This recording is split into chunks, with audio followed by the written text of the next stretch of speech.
প্রাণীরা ভূমিকম্প আগাম টের পায় এমন বিশ্বাস মানুষের মধ্যে বহু পুরনো। প্রাচীন গল্প, লোককথা থেকে শুরু করে আধুনিক সোশ্যাল মিডিয়ার ভাইরাল ভিডিও, সব জায়গাতেই এমন অসংখ্য দাবি ঘুরে বেড়ায়। কিন্তু পৃথিবীর গভীর থেকে আসা সংকেত কি সত্যিই প্রাণীরা মানুষের আগেই ধরতে পারে? বিজ্ঞান বলছে এর পেছনে থাকতে পারে তাদের অসাধারণ টিকে থাকার ক্ষমতা। হাজার বছরের বিবর্তনে বন্যপ্রাণী তৈরি করেছে অত্যন্ত তীক্ষ্ণ সংবেদনশীলতা। পরিবেশের সামান্য চাপ, কম্পন, বাতাসের ঘনত্ব, শব্দ বা গন্ধ, এমন অনেক কিছুই তারা মানুষের চেয়ে অনেক আগেই বুঝতে পারে।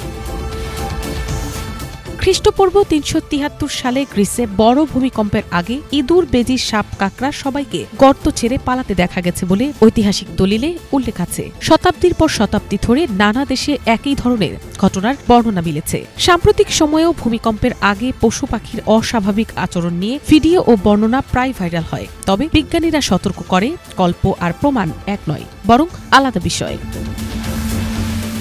ভূমিকম্পে দুটি তরঙ্গ তৈরি হয়, দ্রুতগতির পি ওয়েভ এবং শক্তিশালী এস ওয়েভ। মানুষ যে ধাক্কা অনুভব করে তা মূলত এস ওয়েভের প্রভাবের কারণে। কিন্তু কিছু প্রাণী পি ওয়েভের ক্ষুদ্র কম্পন অনুভব করতে পারে। এতে তারা ভূমিকম্পের কয়েক সেকেন্ড আগে অস্থির হয়ে ওঠে। কিন্তু এটি কয়েক সেকেন্ড আগের সতর্কতা মাত্র, ঘণ্টা কিংবা দিন নয়। ভূমিকম্প নিয়ে প্রথম বড় ধরনের গবেষণা শুরু করে চীন।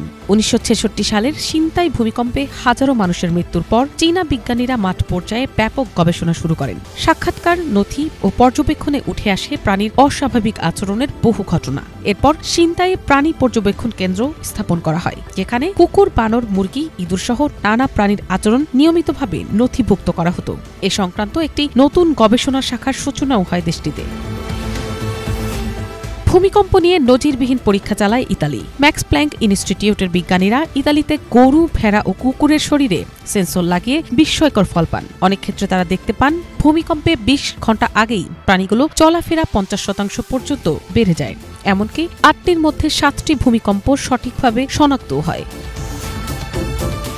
তবু বিতর্ক থামেনি। বহু গবেষণা সম্পর্কের ইঙ্গিত দিলেও এটি এখনও নির্ভরযোগ্য পূর্বাভাস কাঠামো নয়। বিজ্ঞানীদের একটি অংশ মনে করেন প্রাণীর আচরণের ওপর পুরোপুরি ভরসা করা ঝুঁকিপূর্ণ। মানুষের উচিত বৈজ্ঞানিক সিসমিক প্রযুক্তির ওপরই বিশ্বাস রাখা। তবে বিশ্বের বিভিন্ন দেশে এখন প্রাণীর ওপর সেন্সর বসিয়ে রিয়েল টাইম ডেটা সংগ্রহ করা হচ্ছে। ভূমিকম্পের আগে তাদের অস্বাভাবিক আচরণ, নড়াচড়া বা দিক পরিবর্তনের প্যাটার্ন সবই নজরদারিতে আনা হচ্ছে আধুনিক প্রযুক্তির মাধ্যমে। বিজ্ঞান এখনও চূড়ান্ত সিদ্ধান্তে পৌঁছায়নি। তবুও গবেষকদের আশা, প্রাণীদের এই তীক্ষ্ণ সংবেদনশীলতা একদিন হয়তো বিপর্যয় সতর্কতা ব্যবস্থায় নতুন দিগন্ত খুলতে পারে, মানুষের হাতে তুলে দিতে পারে আগাম সুরক্ষার আরও নির্ভরযোগ্য উপায়। মিনালা দিবা, বাংলা ভিশন।